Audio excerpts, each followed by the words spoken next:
हमारी भावनाएं कलुषित हो गई हैं। क्यों? थोड़ा सा आपको सवाल इस बात को उठाना चाहिए, क्यों? तो जैसा खाए अन्न वैसा हो मन, और जैसा पिए पानी वैसी होवे वाणी।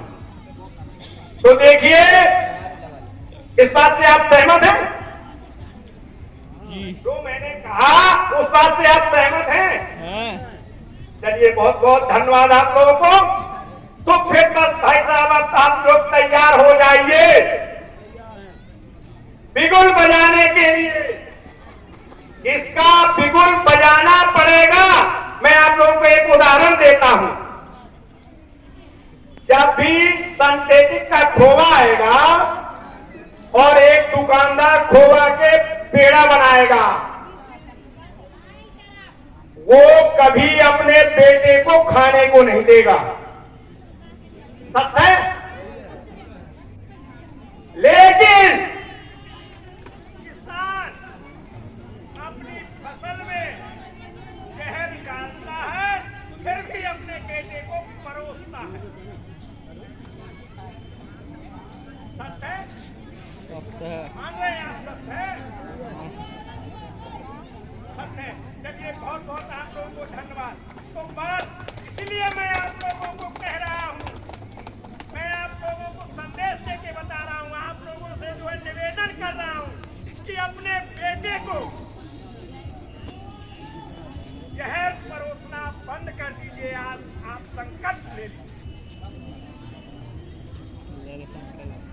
तो बस इसलिए मैं आप लोगों को कहता हूं, आपने देखा क्षिति जल पावक गगन समीरा और पंच तत्व ये बना शरीरा।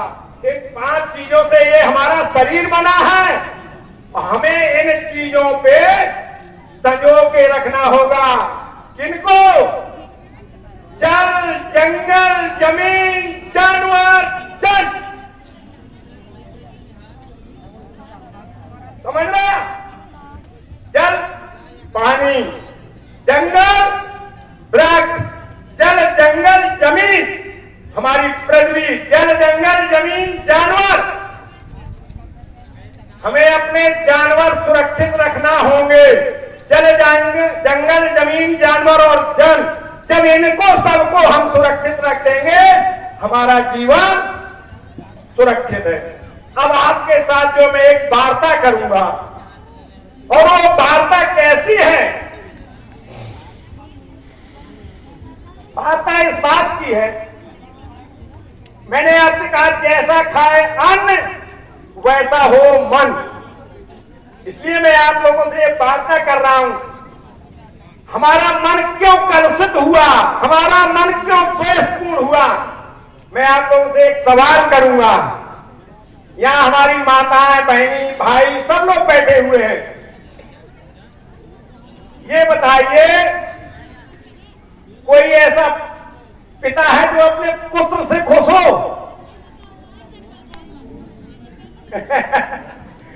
और कोई ऐसा पुत्र है जो अपने पिता से खुश हो?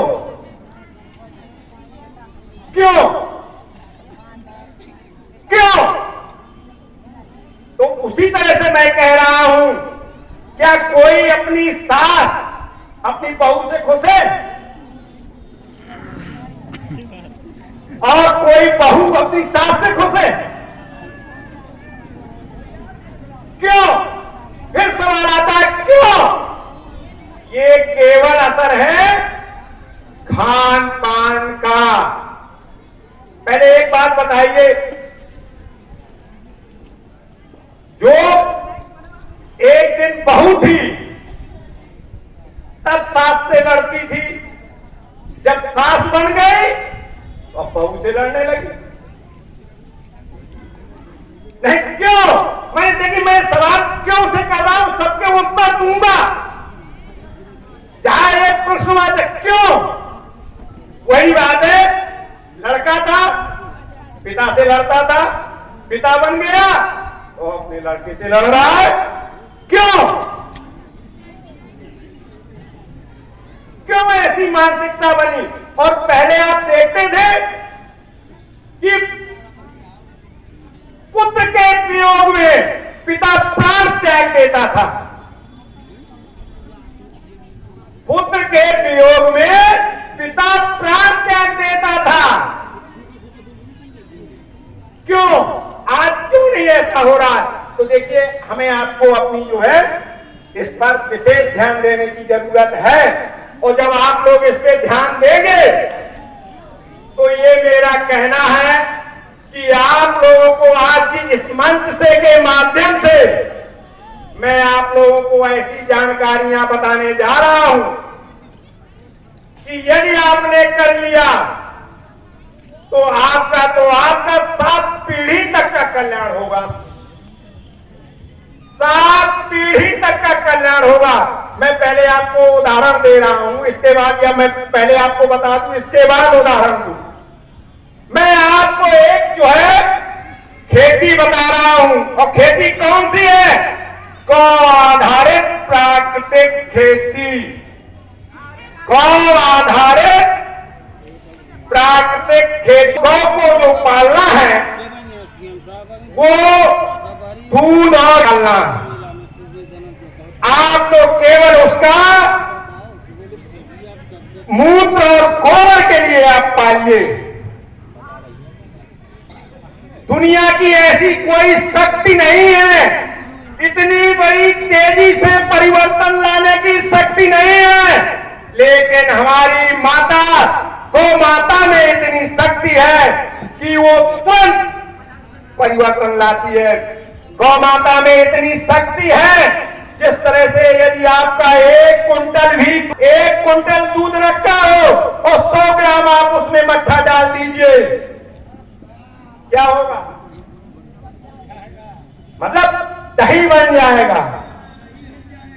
दही बन जाएगा। जब दही बन जाएगा तब क्या होगा? इसी तरह ये जो गौ आधारित खेती है, आपको अपनी जमीन में डालना है, और इतना कम डालना है कि आपको मैं बता रहा हूं किस तरीके से डालना है। वो केवल जो है चावल की तरह काम करेगा। जैसे मैंने बताया कि 1 कुंटल दूध 100 ग्राम मट्ठे से जो है जम जाएगा। तो ऐसे ही उस गौ आधारित जो मैं खेती आपको बता रहा हूं, इसी तरह से आपको डालना है, जिससे कि जो है आपका माने पूरी खेती, माने एक गाय से 30 बीघे की जमीन की खेती आपकी बिना डीएपी और यूरिया के हो जाएगी। समझ रहे? अब आप कहें एक गाय से 30 बीघे की खेती होगी आपकी। अब आपको थोड़ा देखिए, मैंने आपसे एक सवाल किया था या निवेदन किया था कि आप भी बोलिए। अगर आप बीच में बोलते जाइए कैसे, मुझे अच्छा लगेगा। आपको बोलना कैसे होगी तो मुझे अच्छा लगेगा कि आपने जो है उसका अच्छा अध्ययन किया।